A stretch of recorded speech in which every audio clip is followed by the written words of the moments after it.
নমস্কার বন্ধুরা, আপনারা রয়েছেন অ্যাস্ট্রো মোটিভেটর চ্যানেলে। আজকে আমাদের আলোচনার বিষয়বস্তু হলো যে 2025-এর সেপ্টেম্বরের 7 তারিখ যে চন্দ্রগ্রহণটি হতে চলেছে সেটি এই বছরের শেষ পূর্ণগ্রাস চন্দ্রগ্রহণ। এই গ্রহণটি অনেক বছর পর পৃথিবীতে হতে চলেছে এবং এই গ্রহণটি শীঘ্রই আর দেখা যাবে না ভারতে। এটি আবার হবে আরও 3 বছর পরে। আর 3 বছর অপেক্ষা করতে হবে। ভারতে এরকম চন্দ্রগ্রহণ এই 3 বছরের আগে আর দেখা যাবে না। তো এই গ্রহণটিতে আমাদের কি করা উচিত এবং কি করা উচিত নয়, এটি নিয়েই আজকে আমাদের আলোচনা। তো ভিডিওটি শুরু করার আগে আপনাদের কাছে একটাই অনুরোধ, এখনও পর্যন্ত যারা আমার এই চ্যানেলটিকে সাবস্ক্রাইব করেননি তারা আমার এই চ্যানেলটিকে সাবস্ক্রাইব করে পাশে থাকা বেল বাটনটিতে ক্লিক করে অল অপশনটি অন করে দেবেন এবং ভিডিওটি ভালো লাগলে লাইক, কমেন্ট এবং শেয়ার করবেন এবং ভিডিওটি পুরোটা ধৈর্য সহকারে দেখবেন, কোনো জায়গা স্কিপ করবেন না, কারণ স্কিপ করলে অনেক কিছু আপনারা মিস করে যাবেন, বুঝতে পারবেন না। তাই স্কিপ না করে ধৈর্য সহকারে দেখবেন। চলুন তাহলে ভিডিওটি শুরু করা যাক। আকাশে থাকবে রক্তবর্ণ চাঁদ, কখনো হয়ে উঠবে ফ্যাকাশে। ভারতসহ পৃথিবীর বিভিন্ন দেশ থেকে দেখা যাবে এই পূর্ণগ্রাস চন্দ্রগ্রহণ। রবিবার রাত 9টা থেকে গভীর রাত পর্যন্ত চলবে এই প্রক্রিয়া। তার মধ্যে 82 মিনিট ধরে হবে পূর্ণগ্রাস চন্দ্রগ্রহণ। বিজ্ঞানীরা বলছেন অনেক বছর পরে এত দীর্ঘ সময় ধরে হতে চলেছে চন্দ্রগ্রহণ। এই রকম পূর্ণগ্রাস চন্দ্রগ্রহণ খুব শীঘ্র আর ভারত থেকে দেখা যাবে না।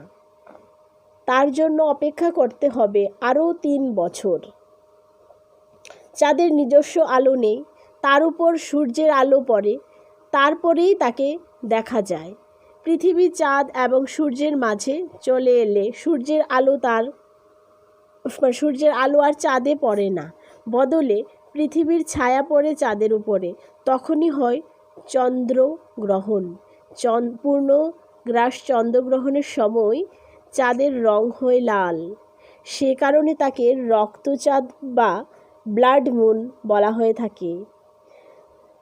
এশিয়া, অস্ট্রেলিয়া, আফ্রিকা থেকে দেখা যাবে এই চন্দ্রগ্রহণটি। ভারতের প্রায় সব শহর থেকেই দেখা যাবে। কলকাতা, দিল্লি, মুম্বাই, পুনে, লখনৌ, হায়দ্রাবাদ, চণ্ডীগড় থেকে স্পষ্ট এই গ্রহণ দেখা যাওয়ার সম্ভাবনা রয়েছে। তবে আবহাওয়াটা অবশ্যই অনুকূলে থাকতে হবে। ইউসিটি অনুসারে 7 সেপ্টেম্বর বিকেল 3:25 শুরু হবে চন্দ্রগ্রহণ। ভারতে তখন রাত 8:58। ইউসিটি অনুসারে 7 সেপ্টেম্বর রাত 8:55 শেষ হবে এই গ্রহণ। ভারতে তখন 8 সেপ্টেম্বর রাত 2:25। তার মাঝে চাঁদের রং হয়ে উঠবে লাল। ভারতে সেই দৃশ্য দেখা যাবে 7 সেপ্টেম্বর রাত 11টা থেকে 8 সেপ্টেম্বর রাত 12:22 পর্যন্ত। প্রায় 82 মিনিট সময় ধরে হবে এই গ্রহণটি। তো এই গ্রহণ চলাকালীন সময়ে কি করা উচিত এবং কি করা উচিত নয়। শাস্ত্রমতে গ্রহণ শুরুর 9 ঘন্টা আগে থেকেই শুরু হয়ে যায় সূতককাল। এই বছর চন্দ্রগ্রহণ যে 8:57 থেকে এই সূতককালটা সূতকাল 9 ঘন্টা আগে থেকেই যদি শুরু হয়ে যায়, অর্থাৎ দুপুরবেলা থেকেই শুরু হয়ে যাবে সূতকাল। এই সূতকালে গ্রহণ শেষ না হওয়া পর্যন্ত এই নির্দিষ্ট সময়ে কিছু কাজ করা যাবে না। যে কাজগুলি হলো, এই সময়কালে মন্দিরের দরজা সাধারণত বন্ধ রাখা হয়। সেটি যদি নাও করা হয় তাও মন্দিরে প্রবেশ করা যাবে না।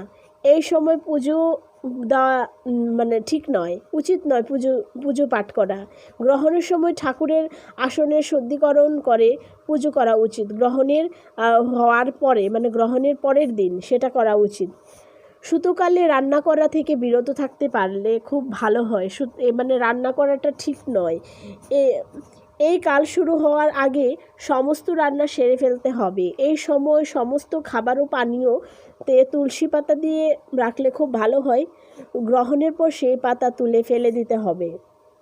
এই সময় শাকসবজি, ফলমূল প্রভৃতি কাটা থেকে বিরত থাকতে বলা হয়। এগুলি করা একেবারেই উচিত নয়। কোনো কিছু কাটাকুটি করা একদম উচিত নয়। যারা গর্ভবতী মহিলারা রয়েছেন তারা তো অবশ্যই কোনো কিছু কাটাকুটি বা মানে কোনো কিছু ভাঙাচেরা, সেগুলি সেলাই এগুলি করতে পারবেন না। আপনাদের করা একদমই উচিত নয়, সেটা ঠিক হবে না। তো এই ছিল আজকে আমাদের আলোচনা। ভিডিওটি ভালো লেগে থাকলে লাইক, কমেন্ট এবং শেয়ার করতে ভুলবেন না। শেয়ার করে অন্যদেরকে জানার সুযোগ করে দেবেন। এবং আর ভিডিওটি বড় করছি না, আবার দেখা হবে অন্য কোনো ভিডিওতে অন্য কোনো বিষয় নিয়ে। ততদিন সুস্থ থাকবেন, ভালো থাকবেন। ধন্যবাদ।